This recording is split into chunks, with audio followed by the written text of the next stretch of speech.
खुदावंद की हम्द करो। तुम खुदा के मक़दस में उसकी हम्द करो, उसकी कुदरत के फलक पर उसकी हम्द करो।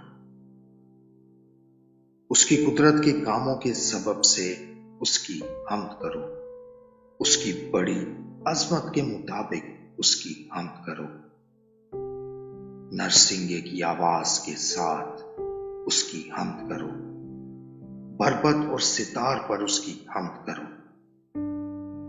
दफ बजाते और नाचते हुए उसकी हम्द करो। तारदार साजों और बांसुरी के साथ उसकी हम्द करो। बुलंद आवाज झांझ के साथ उसकी हम्द करो। जोर से झंझनाती झांझ के साथ उसकी हम्द करो। हर मुतनफस खुदावंद की हम्द करे, खुदावंद की हम्द करो। आमीन।